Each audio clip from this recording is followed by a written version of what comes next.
샬롬 고등부 예배에 오신 것을 환영합니다. 5월 31일 주일 예배를 하나님 앞에 올려드리겠습니다. 사도신경으로 신앙 고백합니다.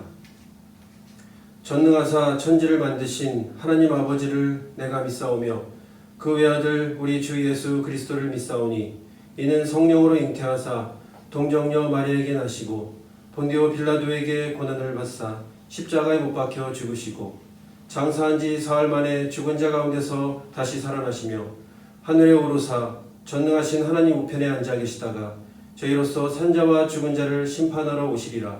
성령을 믿사오며 거룩한 공예와 성도가 서로 교통하는 것과 죄를 사하여 주시는 것과 몸이 다시 사는 것과 영원히 사는 것을 믿사옵나이다. 아멘.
기도드리겠습니다.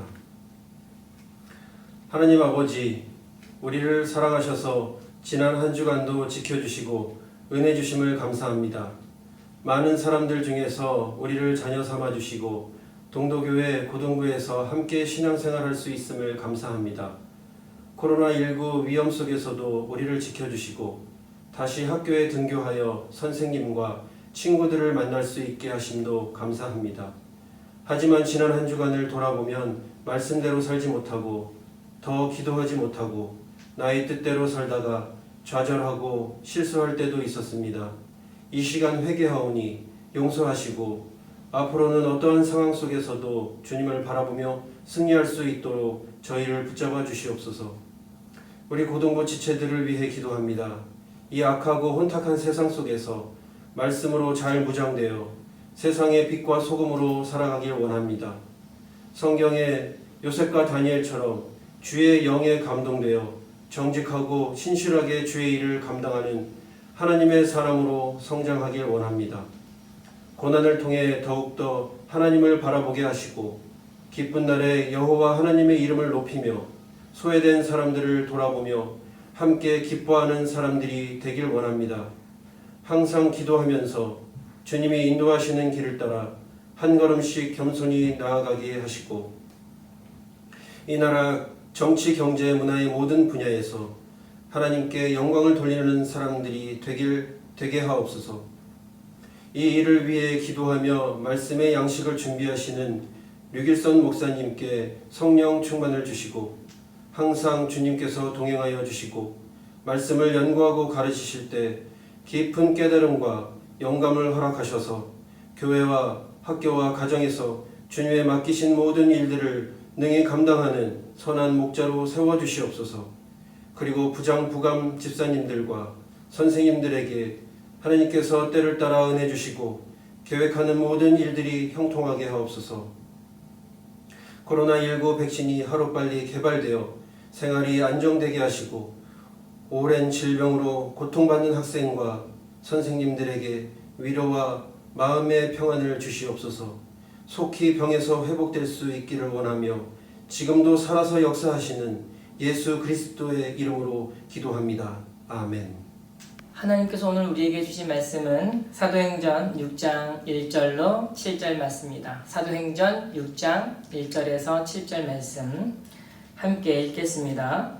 그때에 제자가 더 많아졌는데 헬라파 유대인들이 자기의 가부들이 매일의 구제에 빠짐으로 히브리파 사람을 원망하니 12사도가 모든 제자를 불러 이르되 우리가 하나님의 말씀을 제쳐놓고 접대를 일삼는 것이 마땅하지 아니하니 형제들아 너희 가운데서 성령과 지혜가 충만하여 칭찬받는 사람 7을 택하라. 우리가 이 일을 그들에게 맡기고 우리는 오로지 기도하는 일과 말씀 사역에 힘쓰리라 하니 온 무리가 이 말을 기뻐하여 믿음과 성령이 충만한 사람 스데반과 또 빌립과 브로고로와 니가노르와 디몬과 바메나와 유대교에 입교했던 안디옥 사람 니굴라를 택하여 사도들 앞에 세우니 사도들이 기도하고 그들에게 안수하니라. 하나님의 말씀이 점점 왕성하여 예루살렘에 있는 제자의 수가 더 심히 많아지고 허다한 제사장의 무리도 이도에 복종하니라.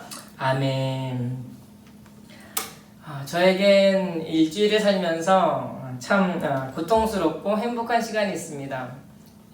고통스러운 이유는 우리 고등부채들을 생각할 때에 맡은 부서를 생각하면 좀 고통스러워요. 왜냐하면 어떻게 하면 말씀을 통해서 우리 고등부채들이 은혜를 받을까 많이 연구하고요. 고민이 돼요. 언젠가 문득 생각이 드는 것이 제가 맡은 부서가 얼마나 중요한지 모르겠더라고요. 이건 대충 해서도 안 되고 설렁설렁 해서도 안 되고 정말 많은 생각과 에너지를 집중해야겠다. 말씀을 생각하면서 우리 고등부채들이 은혜 가운데 살아났으면 좋겠다 이런 생각이 듭니다. 여러분 고등부 신앙생활은 이 평생 신앙생활에 있어서 가장 중요한 시기입니다. 여기에서 신앙에서 실패하면요 회복하기 어렵습니다. 그런데 여기서 성공하면 나중에 어려움이 닥쳐와도 시련이 닥쳐와도 여러분들은 다시 한번 일어나서 극복할 수가 있는 거예요. 그런가 하면 이런 부담감과 더불어 행복한 시간이 또 저에게 있는데요. 말씀을 준비하면서 은혜를 받는다는 거예요. 말씀을 준비하면서 하나님을 알게 되고요. 예수 그리스도를 알게 되고요. 하나님과 대화하고 그리스도께 나의 마음의 기도의 제목들을 아뢰할 때가 있습니다. 그럼 마음이 얼마나 기쁜지 몰라요. 이런 은혜가 제 안에 충만합니다. 그러면 제가 막 야호를 부르고요. 너무너무 기뻐가지고 저뿐만 아니라 우리 고등부치들도 이러한 은혜를 나누길 소망하는 마음이 제게 있습니다. 말씀의 은혜는 정말 대단합니다. 이 초대교회에도 이런 말씀의 은혜가 있었는데요. 초대교회 처음엔 많이 미약했잖아요. 120문도. 그런데 사도 베드로가 설교를 하니까 3,000명이 몰려왔습니다. 그 다음에 설교를 하니까 5,000명이 몰려왔습니다. 거의 10,000명 단위의 교회가 되었어요.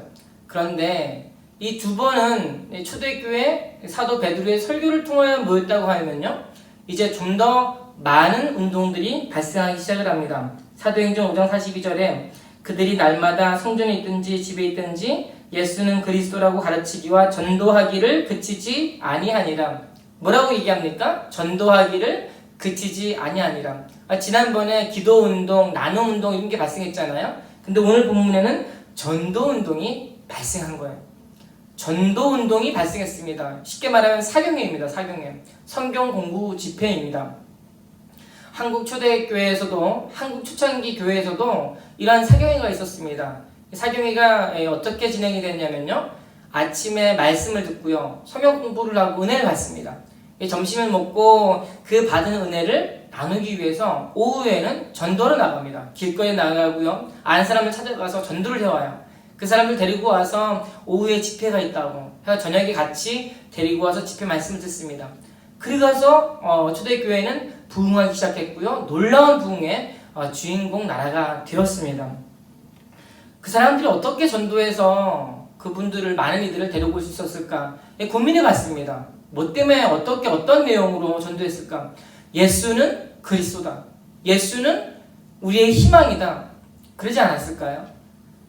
자기에게 다가오신 예수님, 나를 위로해 주신 예수님, 힘들 때에 나의 손을 이끌어 주신 예수님, 삶에 소망이 없는데 소망이신 예수님, 그쵸? 문제가 있을 때에 나의 힘으로 해결할 수 없었지만 그분께 기도하였더니 들어주신 예수님, 그런 예수님을 전한 거예요. 그냥 이론적으로 그냥 저 사람들이 이야기하는 그런 정보가 아니고요, 자신의 삶 가운데 직접 체험한 그 예수님에 대한 이야기를 전도할 때 전해주었던 거예요. 그랬더니 수많은 사람들이 한국교회를 채우기 시작했었습니다. 마찬가지입니다. 이러한 동일한 은혜가 초대교회도 있었던 거예요. 그러나 이 세상 모든 일이 쉬운 일만 있는 것은 아닙니다. 많은 사람들이 몰려왔는데요, 문제가 발생했습니다. 사도행전 6장 1절에 그때의 제자가 더 많아졌는데 헬라파 유대인들이 자기의 과부들이 매일의 구제에 빠짐으로 히브리파 사람을 원망하니, 설교를 통하여 많이 모였을 뿐만 아니라 이제 전도를 통하여 폭발적으로 성도님들의 수가 증가하기 시작했습니다. 엄청 막 때를 지어 몰려오는데요. 근데 이게 문제가 발생한 거예요.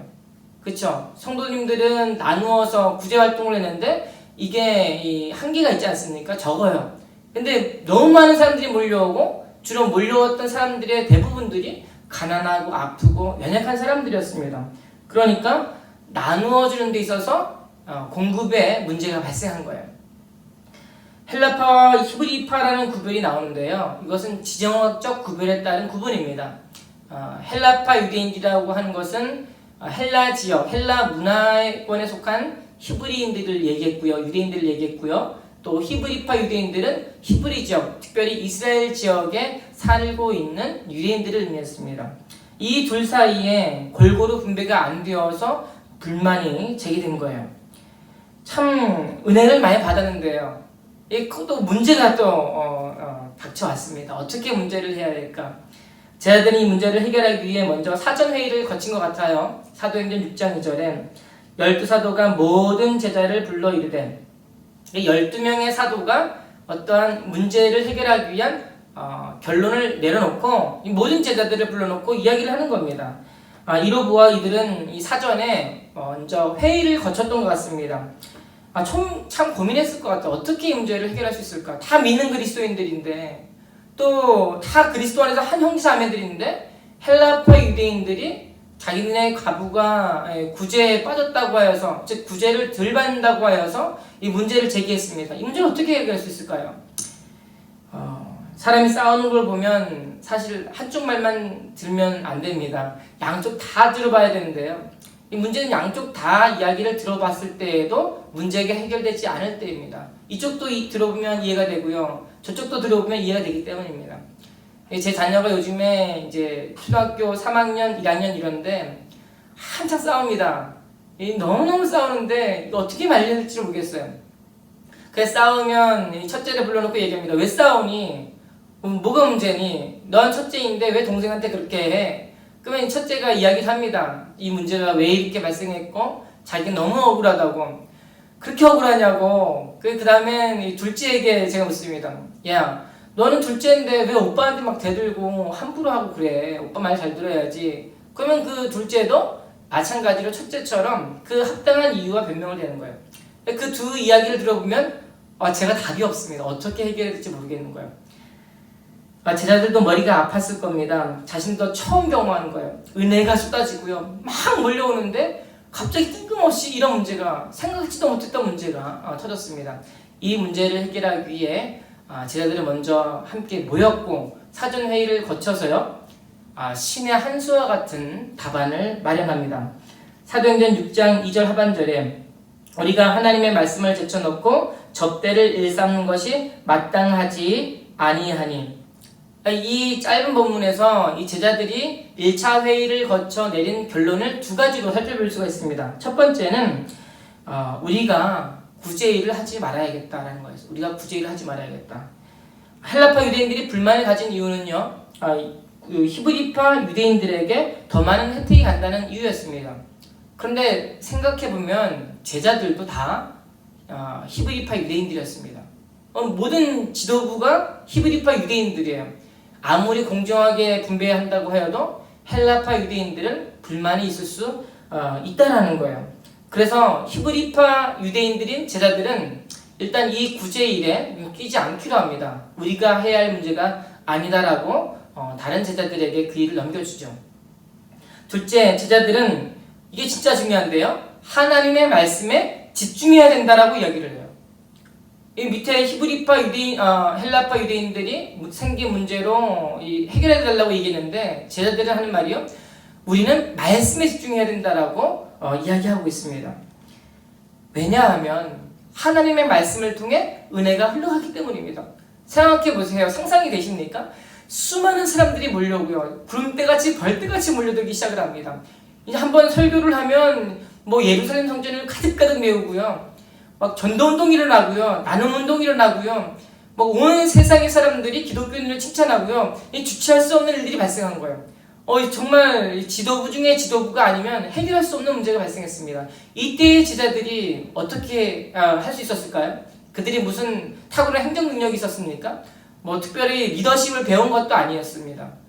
그런데 그들이 고민하고 기도해 보니까요, 답은 한 가지밖에 없더라는 거예요. 그거는 말씀에 집중한 거였습니다. 그렇죠. 그렇게 모인 사람들에게 하나님의 은혜가 흘러가야 됩니다.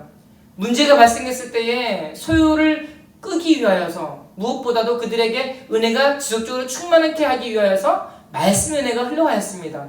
이를 위해 그들은 말씀에 집중해야 된다라고 이야기하고 있는 거예요. 말씀만이 유일한 해결책이라고 믿었습니다. 우리의 삶도 마찬가지입니다. 말씀만이 우리의 해결책이다. 혹자는 말합니다. 말씀이 뭔 우리의 해결책입니까? 그렇죠? 삶의 생활이 우리의 해결책이고, 스펙이 해결책이고, 실질적으로 돈이 우리의 해결책이고, 또 우리 고등부채들 가운데 좋은 대학이라고 하는 스펙이 해결책이고, 또 기업에 취직하기 위해서는 경력이 해결책이고, 영어 점수가 해결책이고, 이런 게 진짜 구체적인 해결책이라고 말을 합니다. 그런데 사실 알고 보면 그렇지 않다라는 거예요. 제가 알고 있는 어떤 지인이 공부를 조금 해가지고 좋은 이화여대학교를 갔습니다. 공부를 조금 해서 또 교육공무원 임용고시를 합격해가지고 중학교 선생님이 되었는데요, 얼마 지나지 않아서 그 일을 그만두셨습니다. 왜냐하면 적성이 안 맞는다는 거예요. 어렸을 때부터 힘든 마음이 있었고 마음이 어려워서 우울한 마음이 찾아온 거예요. 우울증이 찾아온 거예요. 세상 사람들 보기에 누구나 칭찬할 만하고 안정적인 직장을 가진 이 친구가 우울증에 걸려서 더 이상 그 일을 하지 못하게 되었습니다. 근데 그 친구를 보면서 마음이 너무 슬픈 거예요. 마음이 너무 어려운 거예요. 어떻게 그런 일이 발생할 수 있었을까? 이런 고민이 들고요. 제가 한 가지 드는 생각은 딱 한 가지였습니다. 예수를 만나야 된다. 말씀의 은혜가 있어야겠다. 말씀의 은혜를 체험하고 말씀을 만나면 이 문제가 해결되지 않겠느냐고, 그런 생각이 들었습니다. 그런가 하면 그 친구의 아픔이 그 친구의 아픔에서 머물지 않는다는 거예요.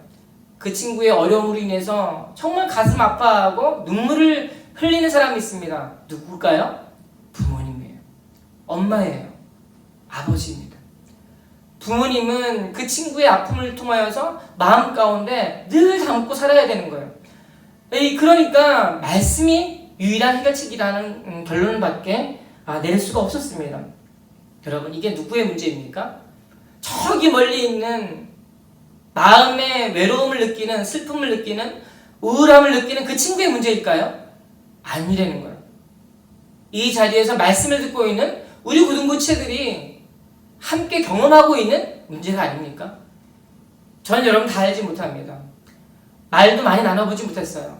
이 설교를 통해서 제가 여러분들에게 말을 많이 했지만요, 여러분들의 말을 많이 들어보지는 못했습니다. 그런데 여러분들도 이런 고통이 있지 않습니까? 이런 슬픔이 있지 않으세요? 이런 고민이 있지 않으세요? 앞으로 어떻게 해야 되고, 무엇을 먹고 살아야 되고, 내 인생을 어떻게 개척해 가야 할까? 이런 아픔들이 있습니다. 이게 남의 문제가 아니고요, 우리의 문제라는 거예요. 여러분의 문제이고요, 또 저의 문제이기도 합니다. 그런데 고민을 많이 해봐도요, 답은 하나밖에 없습니다. 그것은요, 말씀이에요. 말씀은 무엇이든지 고치고 또 누구든지 고칩니다. 무엇이든지 고치고 누구든지 고칩니다. 첫 번째, 말씀은 무엇이든지 고치는데요, 일례로 말씀은 외모도 고칩니다. 외모를 고친다. 목사님 무슨 말 합니까? 외모는 성형외과에서 고치죠. 말씀이 어떻게 외모를 고칩니까? 전 태어나서 이 얼굴이 이런데 어떻게 고칩니까? 라고 하는 분도 있을지 모르겠습니다. 그렇죠. 다 이렇게 외모 컴플렉스가 다 있잖아요. 저도 그거 있습니다. 그런데 말씀은요, 외모도 고치더라고요. 제가 살아보니까. 언젠가 페이스북을 통해서 예전에 중등부 한 동창이 연락이 왔습니다. 얼굴을 보니까 아무개 같은데 맞느냐고. 저도 보니까 아는 얼굴 같아요. 그래서 맞다고 그랬더니 그 친구가 저에게 하는 말이요, 어떻게 20년이 넘게 지났는데 얼굴이 하나도 안 변했느냐고. 얼굴이 그대로라는 거예요. 제가 중학교 때 얼굴 그 모습 그대로 지금도 유지하고 있더라는 거예요. 제가 하나도 안 늙었을까요? 저 깜짝 놀랍니다. 1년이 다르게 얼굴이 달라져요. 그런가 하면 언젠가 총신대학원에 또 일을 하러 갔는데 한 복사 아저씨가 있는 거예요. 제가 거기서 신학 MDB를 할 때에 복사 아저씨를 만나고 있는데요. 벌써 한 10년이 지났잖아요. 근데 그분이 저를 보면서요, 하는 말이, 아이고, 얼굴이 하나도 안 그랬다고. 제가 깜짝 놀랐어요. 어떻게 제 얼굴을 알아봅니까? 그 신학대학원에 벌써 한 1200명 학생들이 있는데 어떻게 제 얼굴을 알아보세요? 기억하고 있다는 거예요. 근데 기억만 할 뿐만 아니고요, 얼굴이 10년은 더 젊어 보인다라고 하는 거예요. 생각해보니까 맞는 말이에요. 왜냐하면 10년 전에 저를 봤잖아요. 그러니까 10년 전에 저를 보았던 얼굴이 모습 그대로 있다라고 이야기를 합니다. 저도 그렇게 어려 보였으면 좋겠지만 그렇지는 않은 것 같아요. 무엇이든지 고친다. 외모도 고치고요, 자연스럽게 흘러나오는 눈빛을 고치는 거예요. 성형으로 아무리 눈수를 예쁘세요. 예쁠 수는 있습니다. 하지만 그 마음속에서 흘러나오는 미묘한 그 은혜의 표정들을 고칠 수는 없는 거예요. 근데 말씀이 은혜가 들어가면요, 이러한 모습들이 우리 얼굴에서 나타나게 되죠. 또 말씀은 누구든지 고칩니다. 아무런 소망이 없는 사람을 고칩니다. 소망이 없는 사람을 고치는 거예요. 믿는 그리스도인들 가운데서도요, 고통 가운데 좌절하는 분들이 있습니다. 이런 분들도 말씀은 고치는 거예요. 외국에 유학할 때 어떤 사모님을 알았는데요, 자녀를 키우는 거를 많이 힘들어하세요. 근데 이제 아이가 조금 이렇게 약간 유난하고 좀 극성막 그런 게 있었습니다. 왜 저럴까 하는 생각이 들었는데, 점점 커가면 커갈수록 이제 점점 마음이 어려워지게 하는 행동들을 보였어요. 그런 상황을 보면서 연락이 이렇게 오게 됐는데, 읽어보니까요, 이렇게 말합니다. 꿈을 꾸면 꿈에서 깨어나고 싶지 않습니다. 이렇게 얘기해요. 밤에 잠을 자서 꿈을 꾸면 아침에 일어나고 꿈에서 깨어나고 싶지 않다고 이야기를 합니다. 그 아이의 인생이, 아이가 자라나서 앞으로 살아가야 할 인생이 너무나 걱정이 되고요, 그게 너무 마음이 무너지는 거예요. 부모님이니까. 그런데 여러분, 그런 일들이 우리 가운데 나타나지 않았으면 좋겠다고 소망하면서도 그분들에게 살아가야 할 유일한 희망이 있다면요? 그 돈입니까? 아니면 뭐 삶이 참 더 나아진 걸까요? 아닙니다. 말씀의 은혜가 들어가면 되는 거예요. 왜냐하면 말씀이 그분들을 살리시기 때문입니다. 하나님 말씀을 통해서 말씀하시는 거예요. 그 힘들구나, 어렵지, 괜찮다고, 힘내라고, 내가 너와 함께 한다고, 걱정하지 말라고, 잘 될 거라고. 이게 사람이 하는 말이 아니고요, 하나님께서 말씀을 통하여 우리에게 해주시는 거예요. 여러분, 이 고등부 이제 중간 시험 아닙니까? 얼마나 마음이 힘드세요? 이제 한 2주 앞으로 다가왔다고 하는데요, 그걸 준비하려면 얼마나 스트레스가 많으세요? 뭐 공부를 하지 않아도 이 시험은 스트레스인 거예요. 그런 어려운 상황에 여러분들이 있습니다. 이때예요. 말씀이 들어가면 여러분들 그 은혜로 인하여서 모든 어려움들을 극복할 수가 있습니다. 하나님 지금도 우리에게 말씀해 주시는 거예요. 걱정하지 말라고. 내가 너와 함께 할게. 내가 너 도와줄게. 내가 너 일으켜줄게. 내가 너와 함께 있어줄게. 말씀해 주시는 거예요. 말씀은 비단 그리스도인들 안에서만 은혜를 베푸는 게 아니고요, 믿지 않는 사람들에게도 은혜를 베풀어요. 하나님의 말씀은 국제적인 거예요. 사도행전 6장 7절, 하나님의 말씀이 점점 왕성하여 예루살렘에 있는 제자의 수가 더 심히 많아지고 허다한 제사장의 무리도 이 도에 복종하니라. 아멘. 우리 이 말씀을 평범하게 읽지만 이 놀라운 정말 충격이 일어났습니다. 충격적인 사건이 발생했어요. 여기서 뭐라고 얘기합니까? 제사장의 무리도 이 도에 복종하니라. 제사장의 무리도 이 도에 복종하니라. 여러분, 방금 얼마 전만 해도요, 제사장들이 어떻게 했어요? 베드로를 소환해서 종교재판을 걸었습니다. 어떻게 해서든지 그들을 감옥에 넣고 심지어 안 좋은 처분을 내리려고 했는데요, 오늘 뭐라고 얘기합니까? 제사장의 무리도 그 도에 복종하니라. 말씀이 들어가면 제사장도 변화가 되는 거예요. 저는 생각해봤습니다. 언제 이 제사장들이 말씀을 듣고 변했을까? 전 생각합니다.